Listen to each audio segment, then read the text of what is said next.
아버지, 저희가 말씀 앞에 섰습니다. 오늘도 말씀이 말씀 되게 하시고 말씀을 통하여 나를 보고 은혜가 보이고 내재가 보이는 말씀이 들리는 말씀 되게 하여 주옵소서. 예수 그리스도 이름으로 기도드렸습니다. 아멘. 인사를 못했네요. 좌우로 인사하십시다. 하나님이 당신과 함께 하십니다. 같이 인사하십시다. 예. 그러고 보니까 의자가 들어왔죠. 예, 의자가 들어왔습니다. 다 못 들어오고요. 원래 4줄인데 68개 중에서 40개가 들어왔습니다. 예, 기도해 주십시오. 나머지가 다 또 채워줄 수 있도록 기도해 주십시오. 한 2달 넘었나요? 예, 제가 설교 때 잠깐 소개해 드린 것처럼 그날 이후로 모든 큐티 하기 전에 제 노트북을 보시면 모든 원고 위에 하나님의 말씀이 하나님의 말씀으로 베풀어지는 곳에 하나님이 역사하십니다. 이걸 꼭 씁니다. 그리고 그 밑에다가는 주님, 제가 오늘 들어야 될 말씀은 무엇입니까? 그리고 최근 몇 주 전부터는 하나 더, 하나님 겸손히 듣게 하시고 겸손히 전하게 하소서. 예, 제한테 하는 고백이고 기도죠. 그래서 오늘부터 요약지에 이제 예배가 끝나고 목장별로 목장을 하시면 요약지에 나온 요약지 위에다가 제가 2가지만 넣었어요. 하나는 하나님의 말씀이 사람의 말로 들리지 않고 하나님의 말씀으로 들려져서 하나님의 역사가 있게 도와주십시오. 그렇게를 제가 바꿨음. 여러분에 맞춰서 하나를 넣고 그 다음 주님, 오늘 제가 들어야 될 말씀은 무엇입니까? 라고 해서 요약지에 이제 실었어요. 오늘도 우리 각자에게 들리는 주의 음성이 될 수 있기를 주의 이름으로 축복합니다. 17절 같이 읽겠습니다. 같이 읽어 시작.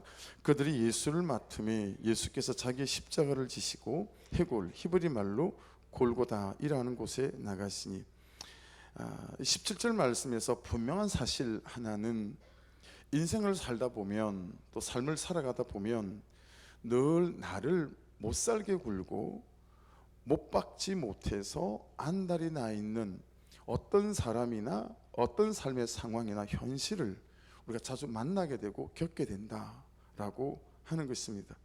그렇게 자기 자신 외에는 맞지도 않는, 동의할 수도 없는 자기 자신만의 옳고 그름으로 아내와 남편, 부모와 자녀들을 또 다른 누군가를 정죄하고 비판하다가 결국에는 십자가에 못 박기 좋아하는 그런 사람들이 늘 있다라고 하는 거죠.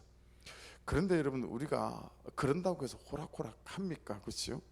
나는 더 큰 십자가와 더 큰 대못을 들고 나를 십자가에 매달려고 하는 그를 매다는 시도를 같이 한다라고 하는 것입니다. 기억도 잘 안 날 만한 아주 어릴 때인 것 같아요. 초등학교 2, 3학년 뭐 이럴 때쯤이었나 싶은데요. 동네 아이들 여러 명들이 이제 친구 집에 놀러 간 거죠. 놀러 갔는데 그 친구는 2살 터울로 위에 형들이 이렇게 2명이 있었어요. 우리가 놀고 간 다음에 집에 약간의 돈이 없어진 거예요. 얼마인지도 모르지만.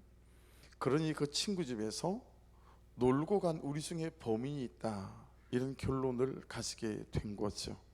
그래서 우리 중에 범인을 색출을 해야 되는데 이게 마땅히 방법이 없는 거죠.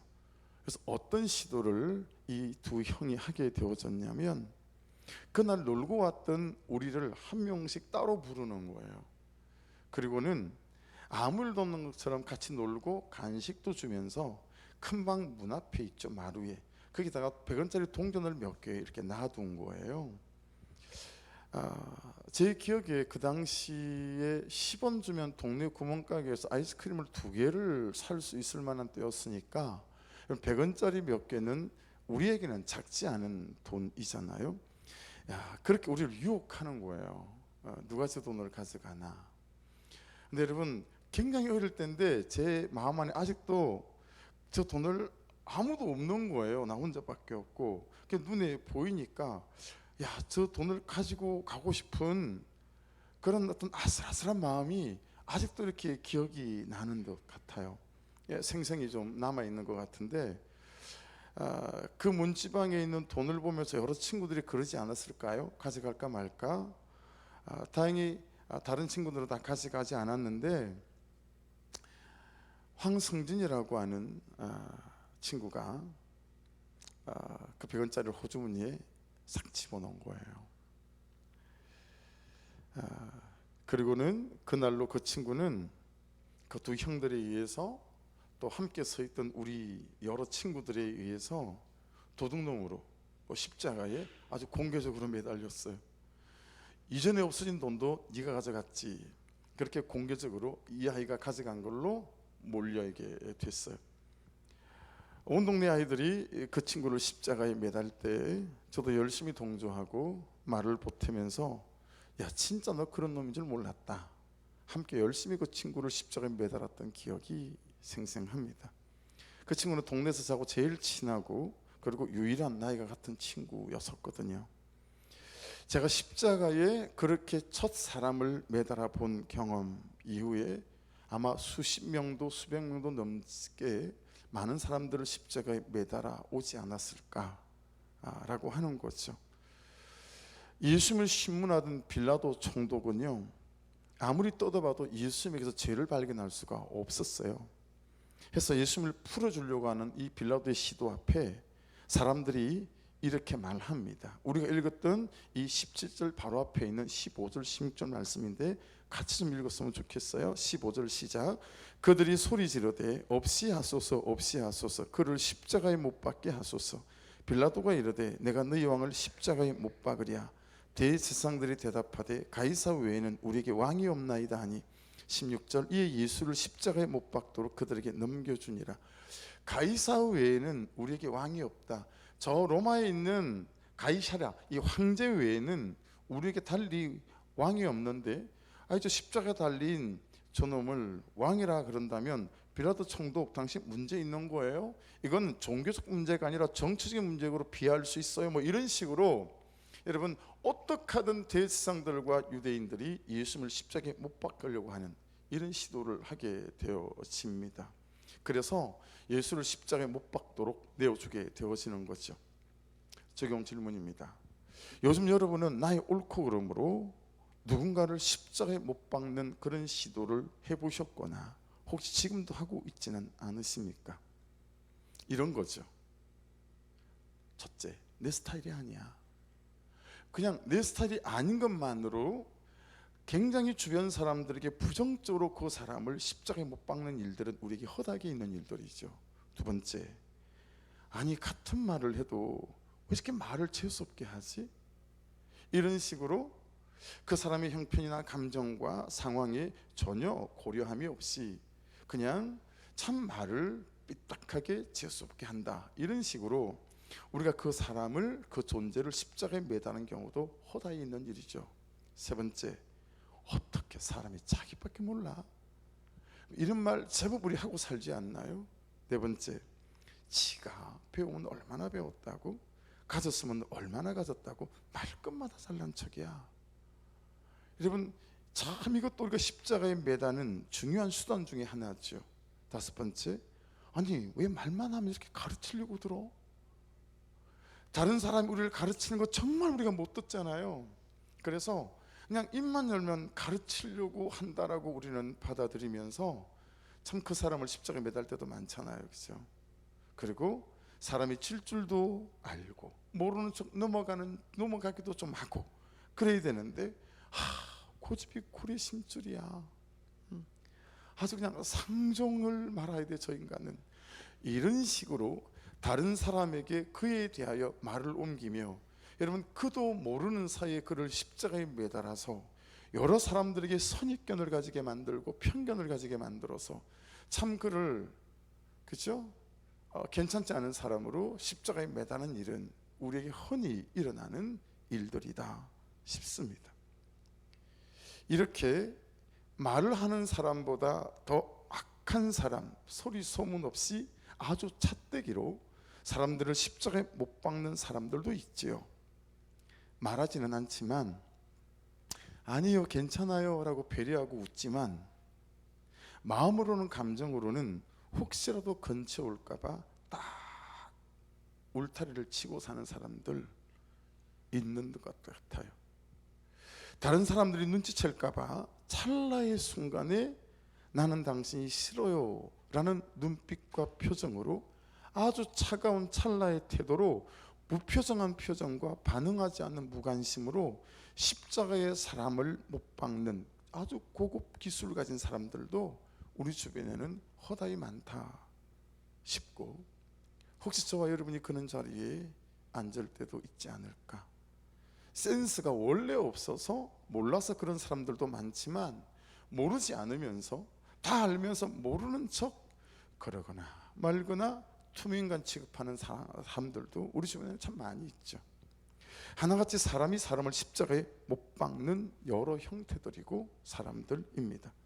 하지만 우리를 진짜 고통스럽게 하는 십자가에 못 박는 사람과 현실은 따로 있는 것 같습니다.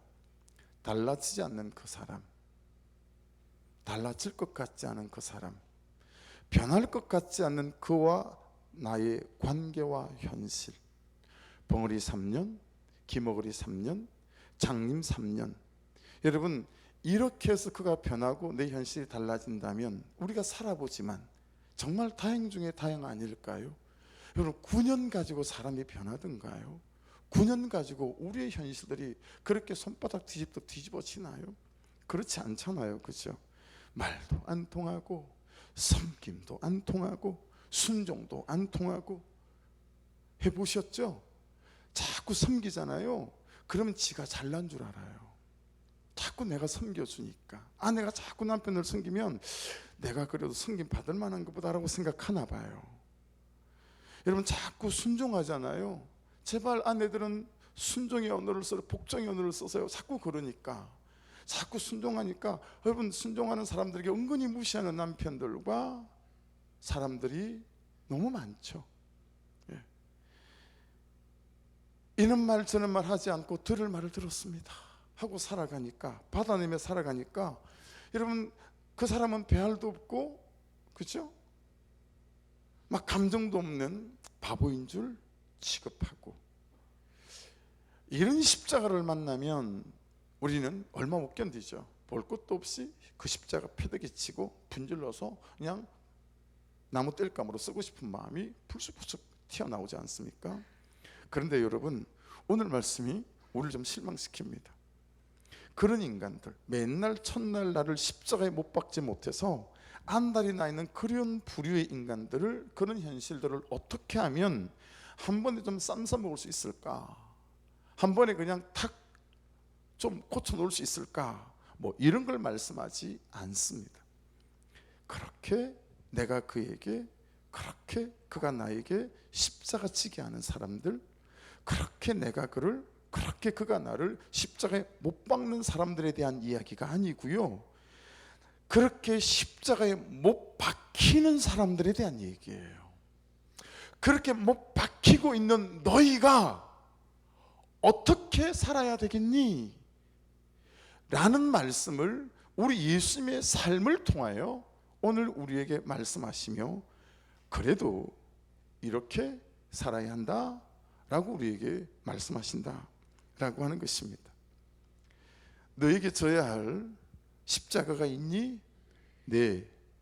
내가 지금 지고 가고 있는 십자가 있니? 그럼요. 너를 십자가에 못 박고 있는 사람도 있겠다? 물론 있죠. 너는 날마다 너를 십자가에 매다는 그 사람하고 너는 어떻게 살아가고 있니? 이런 것들인 거죠. 여러분, 17절을 다시 한번 보겠습니다.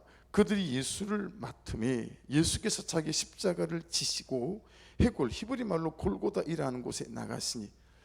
저는 아직 앞에 모니터가 없어서 자막에 제가 강조하는 말들이 빨간 걸로 되어 있는지 잘 확인이 안 되는데 아마 빨간 걸로 되어 있죠. 여러분, 지시고 나가시니 두 동사가 빨간색으로 되어져 있죠. 여러분, 지시고는 바스타조예요. 내가 스스로 들어올리다, 내가 스스로 떠났다라는 뜻이에요. 나가시니, 엑셀코마이라는 단어도 내가 스스로 나가고 내가 스스로 올라가다라고 하는 거예요. 동사인데 이게 능동태 동사예요. 누가 시켜서 한 게 아니라는 거예요. 내 자발적으로 내 스스로 내가 십자가를 지고 내가 십자가를 지고 해골 골짜기 아굴 골짜기로 올라갔다라고 지금 말씀하고 있다라고 하는 것입니다. 그래서 여러분, 지금 십자가에 대한 예수님의 믿음은, 십자가에 대한 예수님의 정의는 뭐냐면 하나님이 허락하신 십자가다라고 하는 것입니다. 이것이 우리에게 주는 첫 번째 메시지예요. 누군가 여러분에게 십자가를 지게 하고 있다면 그 십자가는 하나님께서 허락하신 십자가다 라고 하는 것이 말씀이 말씀하시는 바이다 라고 하는 것입니다. 그 어떤 십자가라도 하나님 안에 있는 십자가입니다. 하나님의 계획이다 라는 것입니다. 바람핀 남편, 아픈 아버지, 사고가 가운데 있는 가족이 하나님의 계획이라고요? 맞습니다. 이런 경우에 어떤 경우냐면 그 바람핀 남편, 그 아픈 아버지, 사고 가운데 있는 가족을 위해 내가 십자가 지는 삶을 살면 영혼을 살리고 사람을 세우는 하나님의 계획이 될 줄로 믿습니다. 그래서 어떤 경우일지라도 내가 그 사람과 그 일에 대하여 십자가를 지게 되잖아요. 그럼 그것이 하나님의 계획으로 놀라운 열매들을 우리 삶 가운데 보게 되어집니다. 그래서 여러분 앞에 있는 십자가는 심지어 내가 당하고 있다고 생각하는 그 십자가마저도 하나님의 계획 안에 있는 십자가이니까요. 그 십자가를 지는 사람의 삶을 하나님은 절대로 놓지 않으시고 그리고 실패하지 않는 줄 믿습니다. 그래서 여러분, 하나님은 십자가를 오롯이 나 혼자만의 몫이 되게 하실 때가 거의 전부예요. 누가 함께 지게 만들거나 그러지 않습니다. 여러분, 십자가는 나 혼자 지는 것입니다. 왜인 줄 아십니까? 그렇게 십자가를 지면 나를 위해 십자가를 지셨던 예수 그리스도, 그분의 마음을 알 수 있습니다. 십자가가 이렇게 외로운 거구나, 십자가는 이렇게 무거운 거구나, 십자가는 이렇게 고독한 거구나. 그걸 깨닫기 시작하면서 나의 죄가 어떻게 예수 그리스도 안에서 사해졌는지에 대한 만분의 1이라도 깨닫게 되어지는 출발점이 되어진다라고 하는 것입니다. 여러분, 아무도 예수님의 십자가를 대신해 주지 않았습니다. 그렇죠? 십자가에 매달리는 것은 고사하고 예수님이 매달리는 현장에 아무도 어떤 제자도 나타나지 않았다라고 하는 것 아니겠어요? 예. 외롭지요. 고독하고 눈물도 나고 배신감도 들고 아프고 아픕니다. 그래서 여러분, 십자가 지는 사람은 쳐다볼 때가 하나님밖에 없습니다. 달리 다른 길이 없습니다. 여러분, 십자가 지는 사람은 쳐다볼 곳이 하나님밖에 없어야 합니다. 그래서 십자가 지는 사람의 삶은 하나님이 그래서 절대 지키시고 하나님께서 절대로 함께 하시는 삶이 되어지는 줄 믿습니다. 보시는 이분은 30살 된 이건명이라고 하는 분이세요. 직장암 4기 중에 투병을 하고 있는, 근데 사실은 의학적으로 이제는 치료를 병원에서 손을 놨어요. 직장에서 대장으로, 간으로, 폐로, 위로, 심지어 뼈까지 전이되어져 있는 죽음이라고 하는 판정을 완벽히 받아놓은 그런 분이세요. 잘 버텨왔는데 항암제도 듣지 않는, 해서 청년 의사에게 선생님 저 얼마나 살 수 있을까요? 라고 물었더니 정말 길게 보고 3개월 정도, 그러니 잘 준비해야 돼 이제 죽음을, 그런 사람이에요.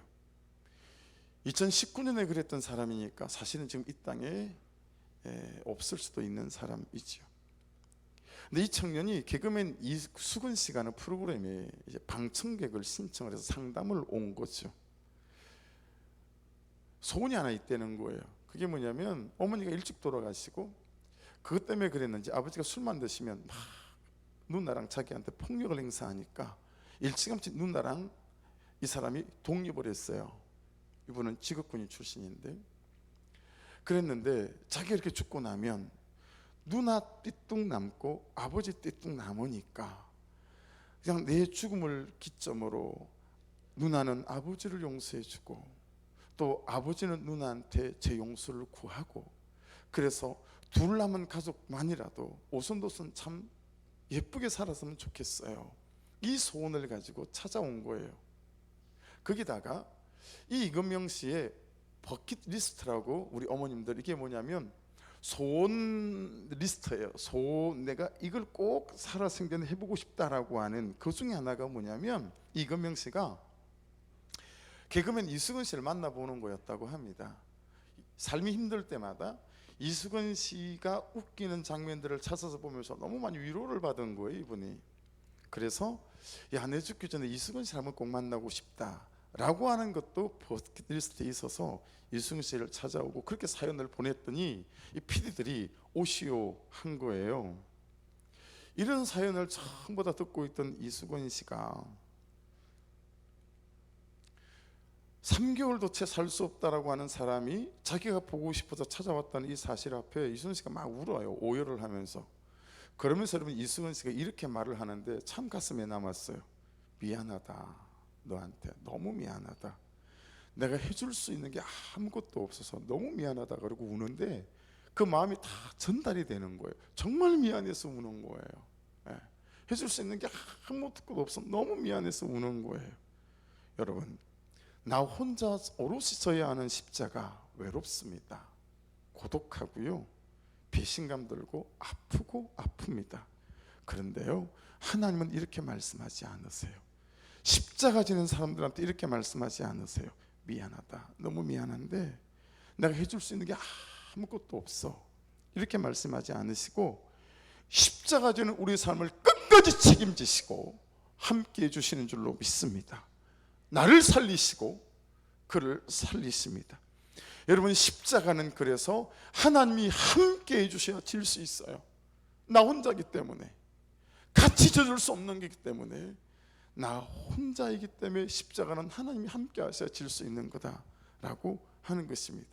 그런데 보세요, 마태복음 16장 24절 같이 읽어야 합니다. 시작. 이에 예수께서 제자들에게 이르시되 누구든지 나를 따라오려거든 자기를 부인하고 자기 십자가를 지고 나를 따를 것이니. 자, 자기 십자가 앞에 뭐가 있습니까? 자기 부인이 있죠. 자기 십자가를 지는 사람은 자기가 부인되지 않고는 질 수가 없다라는 거예요. 자기 부인이 돼야 자기 십자가를 질 수 있대요. 그럼 말씀이 없는 거지만 아실만 하니까 한번 여쭤볼게요. 어떤 사람이 자기를 부인할 수 있어요?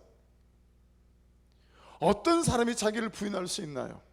자기 죄를 보는 사람, 자기 죄가 인정되는 사람들이 자기를 부인할 수 있지 않겠어요?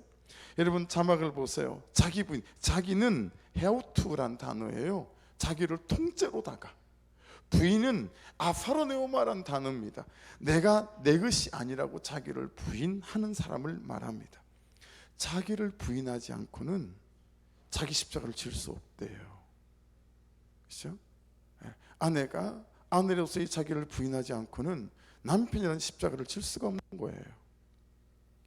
부모가 부모라고 하는 이 자기 자신을 부인하지 않고는 자녀들이라고 하는 이 십자가를 온전히 질 수가 없다라고 하는 것입니다.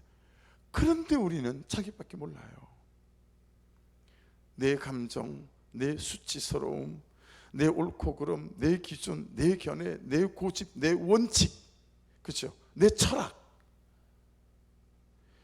예수를 믿는데 자기 부인하다가 예수는 십자가에 돌아가셨는데 우리는 그 예수를 믿으며 자기를 부인할 줄을 모릅니다.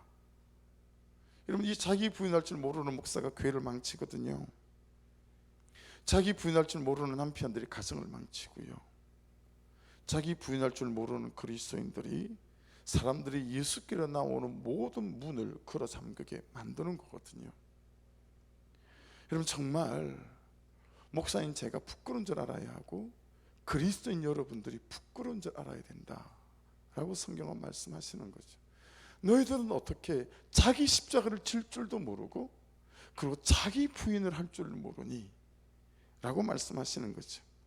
하나님 분명한 사실은 하나님은 강한 자를 쓰지 않고 연약한 자를 들어 쓰시는 줄로 믿습니다.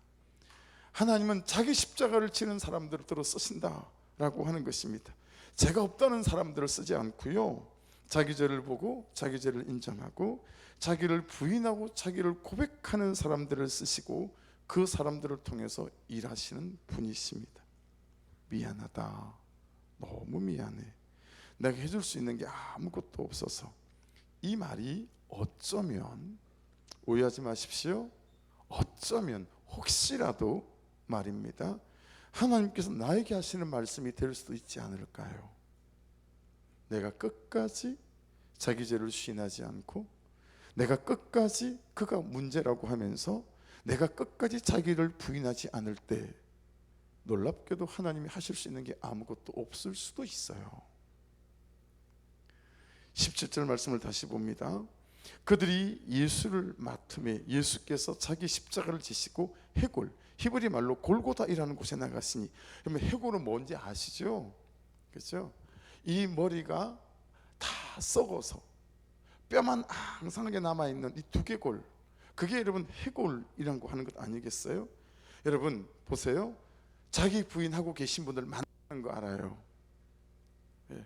여러분 어느 교회에서 대표 기도를 하면서 장로라는 분이, 여러분 그죠, 장모님에게, 아내에게 이 연약한 삶을 살아온 것들을 고백하며 자기 죄를 인정하고 고백할 수 있겠어요?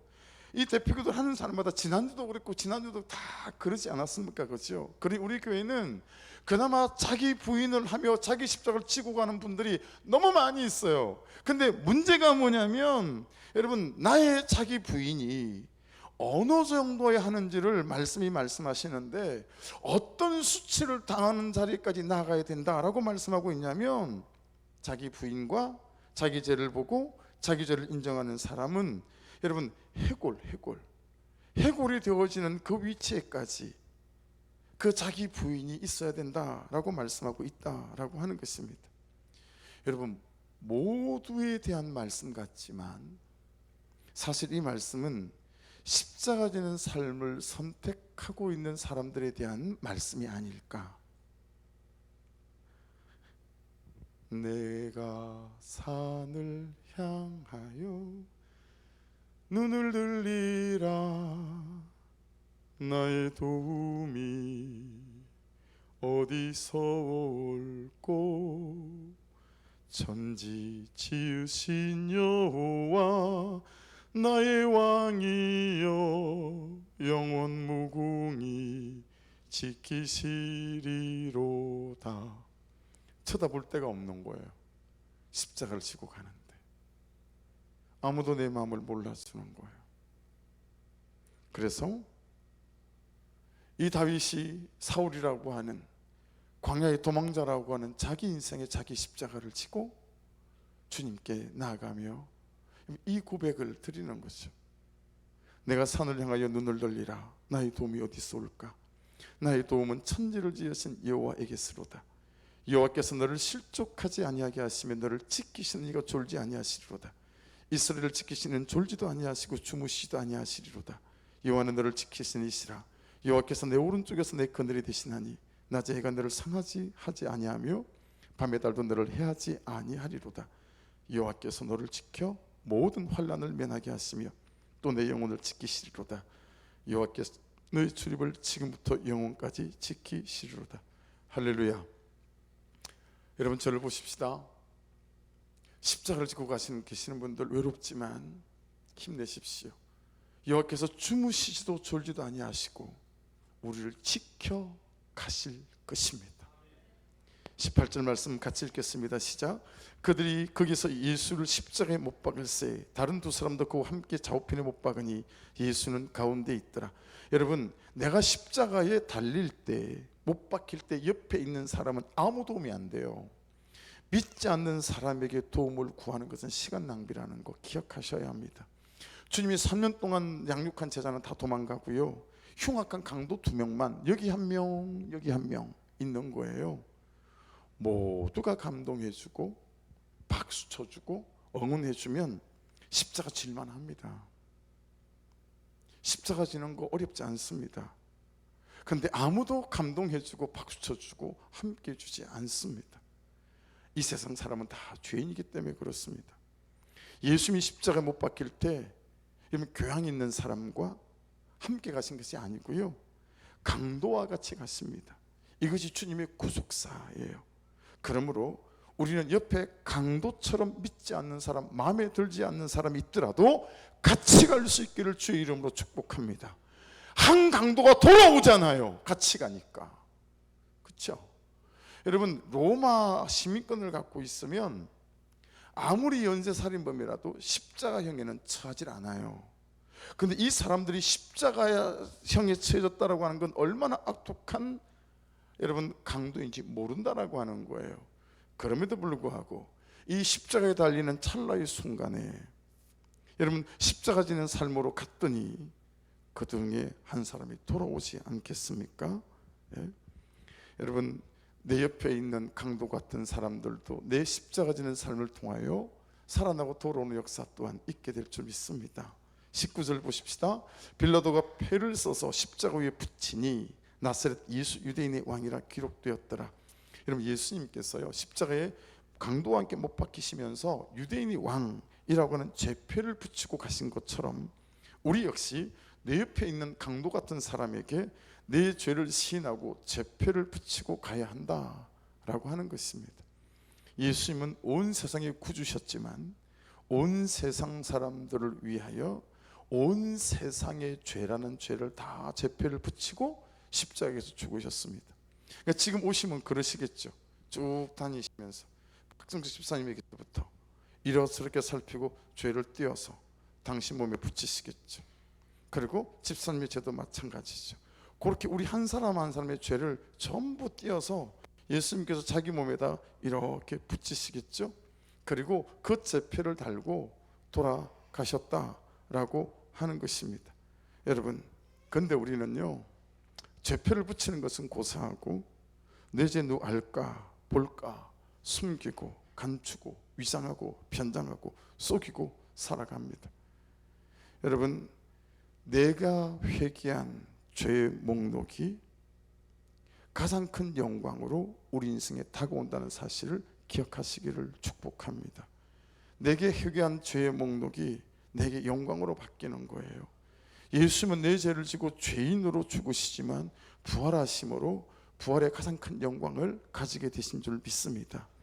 잠깐의 은혜로 십자가에 매달리셨다가 다시 내려오는 반복이 없기를 또한 주의 이름으로 축복합니다. 십자가에 매달려 있기만 하면서 어디 보자, 언제쯤 변하나 한번 보자, 언제 달라지나 한번 보자. 이만큼 달려 있는데도 안 변한다 이 말이지. 그렇게 십자가에 내가 매달린 날수를 계산하는, 십자가에 매달린 것을 아무것도 아닌 것이 되게 하는 그런 십자가에 매달리는 삶, 십자가 지는 삶이 없기를 또한 주의 이름으로 축복합니다. 20절입니다. 예수께서 못 박히신 곳이 성에서 가까운 곳으로 많은 유대인이 이 패를 읽는데 히브리와 로마와 헬라말로 기록되었더라. 여러분, 6월절에 모인 모든 사람들이 알아들을 수 있을 만한 모든 언어로 그렇게 기록이 되어져 있었습니다. 다 본 거죠. 십자가에 달려 죽은 사람이 유대인의 왕이다 조롱하기 위해 기록한 거긴 하지만 하나님은 온 세상을 살리는 구속사로 바꿔주셨다라고 하는 것입니다. 여러분, 십자가 지시면 내가 초라하게 죽는 것 같아요. 그리고 십자가 지는 삶을 말하면 주변에서 이런 말 들어보셨어요? 어떻게 살아? 어떻게 살아? 너무 안 된 눈빛과 한숨과 탄식으로 나를 위로하는 건지 안 됐다는 건지, 그렇게 해서 어떻게 살아? 그렇게 말하는 사람들 있고 그런 한숨들을 겪을 때가 있잖아요. 여러분, 아무리 초라하게 살아도 십자가 지는 삶은 하나님께서 천배만배로 갚아주십니다. 십자가 지는 삶에서 물러서지 마십시오. 내 죄가 지금 당하고 있는 고난보다 크다. 자막에 떴죠. 한번 따라 읽어보겠습니다. 시작. 내 죄가 지금 내가 당하고 있는 고난보다 크다. 아멘 하실 수 있으세요? 네. 내가 어떤 고난과 시련 가운데 있다 할지라도 여러분, 그것은 내 죄보다 작아요. 네. 이게 믿음이 되면 절로 회개가 나옵니다. 회개가 많아지고 깊어지면 내가 회개한 제목들이 내 삶을 살리고 일으키는 그런 약재료가 되었습니다. 21절입니다. 유대인의 대제사장들이 빌라도에게 이르되 유대인의 왕이라 쓰지 말고 자칭 유대인의 왕이라 쓰라 하니, 여러분 대제사장들이요 유대인의 왕 앞에 자칭이란 말을 써 붙여달라고 지금 얘기하는 대목입니다. 혹시라도 진짜 유대인의 왕이 비참하게 죽었다고 사람들이 말할까봐. 그동안 우리는 속아왔습니다. 세상이 말하는 그 잘되는 삶, 영광을 보여주면 예수를 믿게 될 거야. 그리고 우리는 기복신앙만 붙잡고 일생을 예수 믿으며 살았습니다. 하지만 아시는 대로 그는 목사가, 그는 그리스도인들이 교회를 망치고 복음을 망치고 가정을 망치고 자녀들을 망쳐왔습니다. 십자가를 지지 않는 나.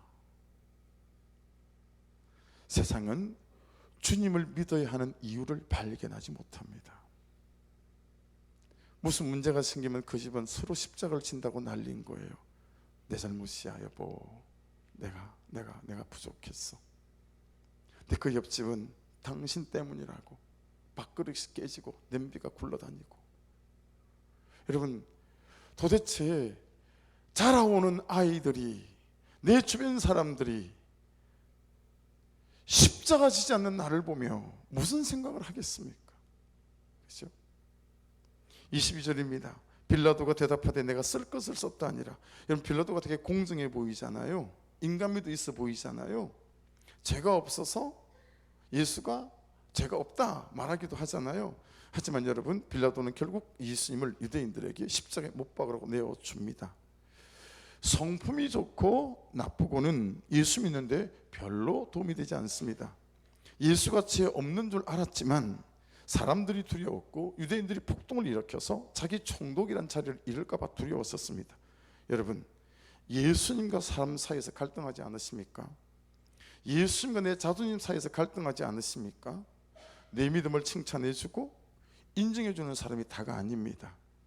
우리를 무시를 하면, 우리가 무시를 많이 당하면 조금만 인정을 해줘도 홀딱 넘어가는 걸 참 잘하잖아요. 그렇죠? 그래서 중요한 것이 말씀으로 객관적인 나를 보는 것입니다.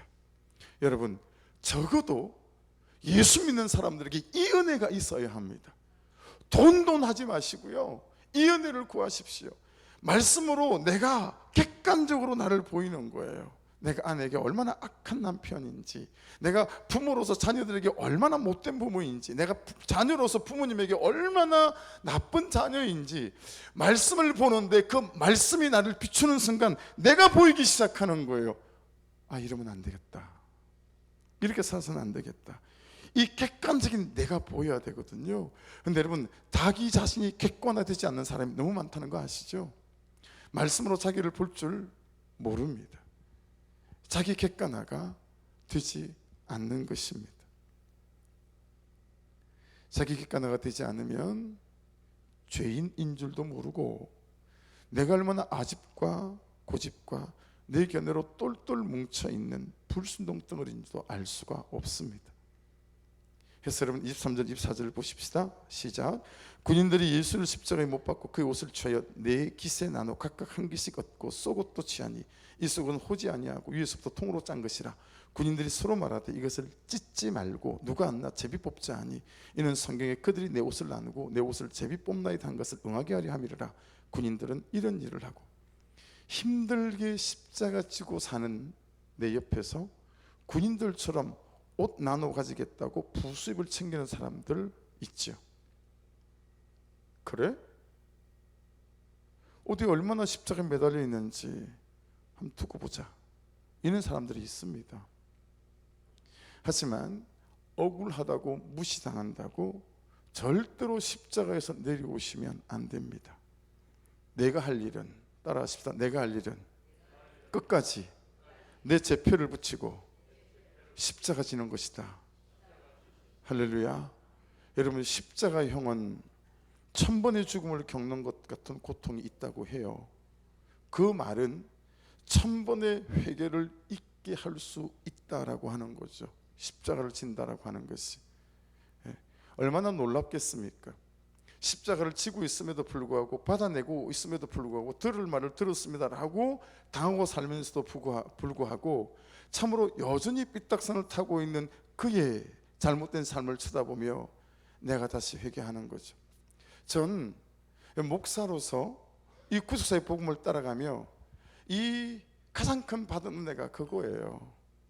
그냥 이 성도님이 이럴 때, 이 가정에 무슨 일이 있을 때, 주여, 그냥 내가 회개가 되는 거예요. 내가 뭘 어떻게 하기로 했습니까? 어땠습니까? 근데 그렇게 성도들의 삶을 쳐다볼 때마다 내가 회개가 되는 거예요. 우리 자녀들의 모습을 볼 때마다 주여, 제가 그렇습니다. 또 나를 회개하는 거죠. 여러분, 십자가 지는 삶은 나를 1000번 만번의 회개자로 끌고 가요. 그리고 거기서 나를 보게 만들고 나를 향하신 그분의 사랑이 얼마나 큰지를 보게 되어지니, 여러분, 이게 도대체 누가 가르칠 수 있는 거며 배운다고 배울 수 있는 것이겠습니까? 이 십자가의 구속의 복음 외에는 우리를 그렇게 낮아지게 만들며 그가 살아 일어날 때까지 나로 십자가 지는 삶으로 초대할 수 있는 것은 없다라고 하는 것입니다. 안타깝지만 우리 주변에도 내가 아무리 십자가를 져도 로마 군인들처럼 감동한 사람이 없는 경우가 대부분이죠. 별로 십자가 지는 내 삶에 감동을 별로 안 해줍니다. 그래서 십자가는 사람 보고 가는 것이 아니고 주님 바라보면서 가는 겁니다. 반대로 주변에서 십자가 지는 사람을 지나치면 안 됩니다. 우리끼리 공동체 안에서 여러분, 참 십자가 지고 가는 그 사람을 바라보면서 중보하고, 그렇죠? 함께 울고 함께 웃으며 그 걸음을 격려할 수 있는 은혜가 있기를 주의 이름으로 축복합니다. 고난은 이유가 있다라고 하잖아요.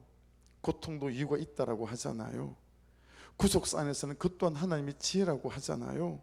내 죄를 깨닫게 하시고 그 죄를 보고 회개하는 우리를 살리시고 저와 여러분을 통한 그분의 계획 속에 우리를 두시기 위함인 줄로 믿습니다. 예수님처럼 십자가 지는 삶을 통하여 무시를 당하면서도 말씀이 응원하는 인생 되시기를 주의 이름으로 축복합니다. 이 말씀의 응원을 받고 말씀의 격려를 받고 말씀의 박수를 받으면요, 살 것 같아요. 사람의 격려, 여러분, 거기에 그 새치혀에 여러분 그러지 마시고요, 매일 아침마다 말씀 앞에 서서 그 말씀이 나를 격려하시고 말씀이 나에게 박수 치실 때 그 힘으로 오늘 또 하루를 살아가는 것입니다. 29절입니다. 같이 읽어요. 시작. 거기 신포도주가 가득히 담긴 그릇이 있는지라 사람들이 신포도주를 적신 해면을 웃을 쪼이며 예수의 입에 대니. 자, 중요한 대목이에요. 29절은 무슨 얘기냐면 십자가 지는 삶을 다른 것으로 보상받으려고 하지 마십시오. 십자가 지는 삶을 다른 것으로 대체하려고 하지 마십시오. 그러니 여러분, 이것은 하나님을 믿는 그 자체에, 신앙생활 그 자체에 재미와 감동이 있어야 된다는 얘기예요. 여러분, 예수 믿는 그 삶 자체에 감동이 있어야 돼요. 예수 믿는 그 삶 자체에 감격이 있어야 돼요. 그러니까 여러분, 그게 그 자리로 나아가야 해요. 저 인간 십자가 받아내느라고 죽을 것 같아 그냥. 그래서 다른 것으로 보상받는 거예요. 여행으로 보상받고 막 쇼핑하는 것으로 보상받고. 여러분, 이건요, 십자가 지는 삶에 진짜 반의 반도 반의 반걸음도 못 간 것일 수 있어요.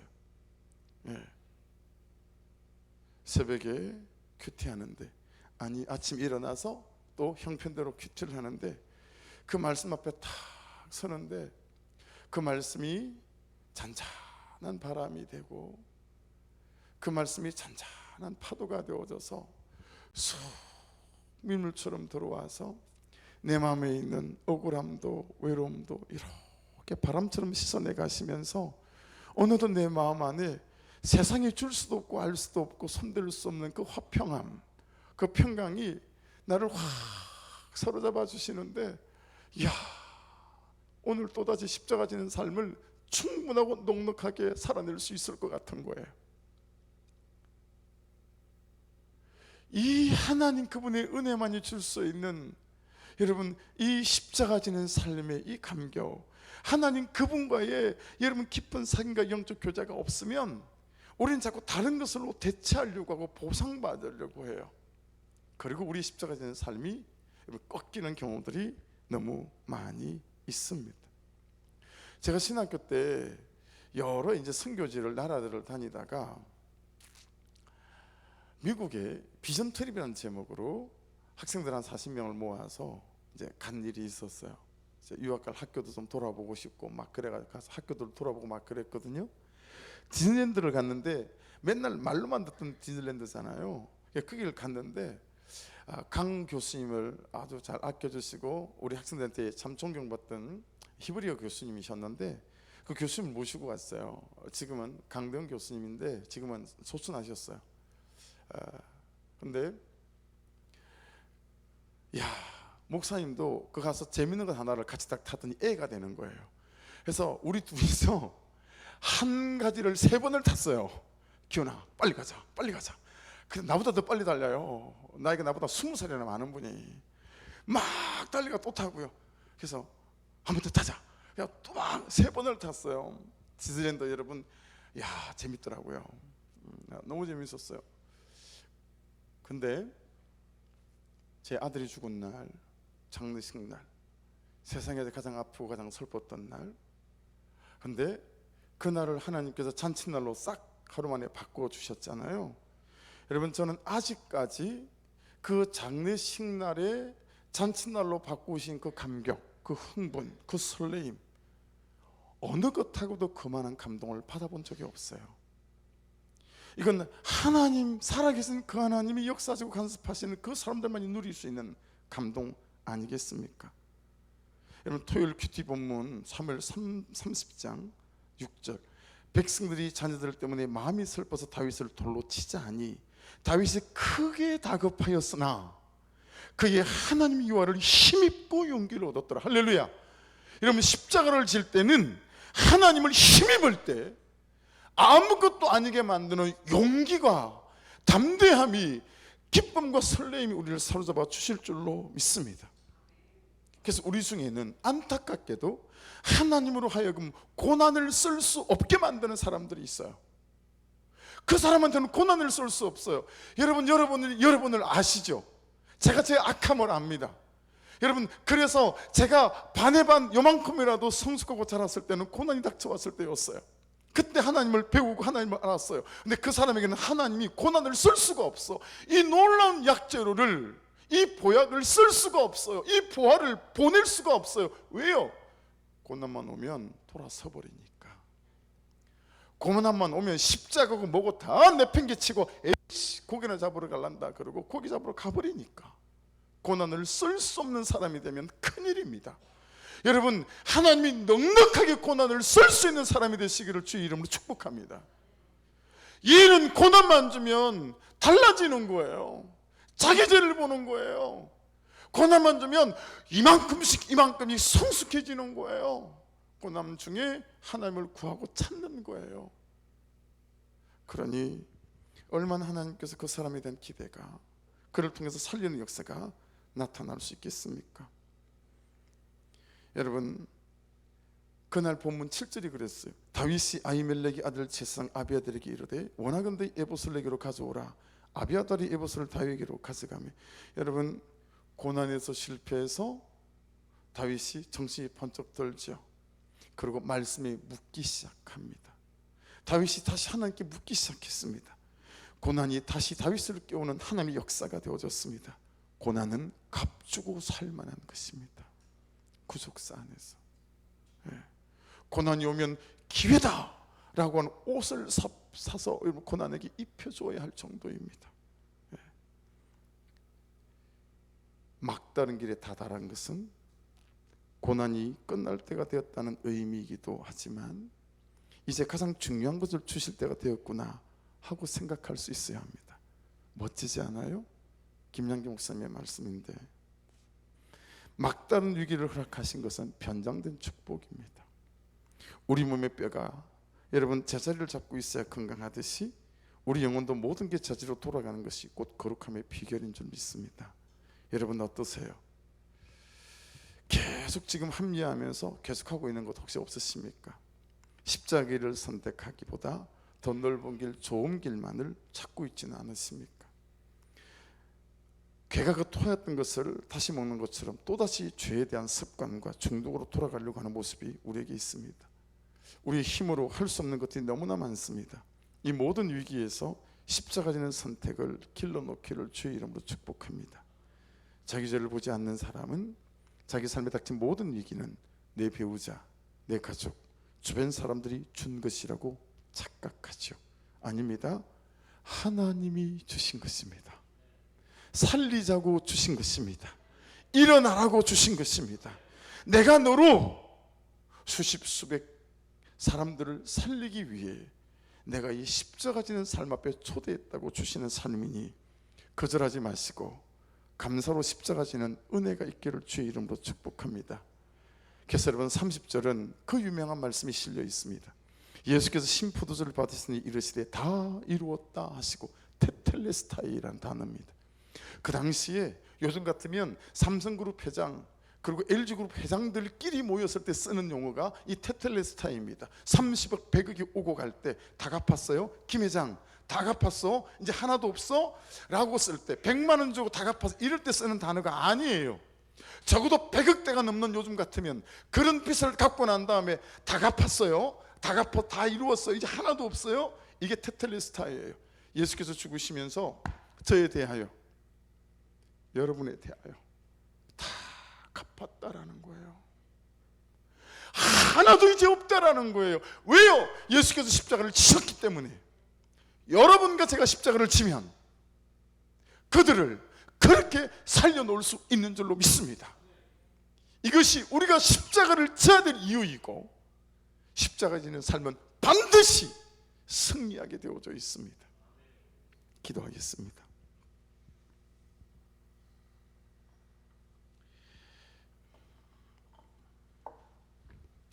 방송실 불을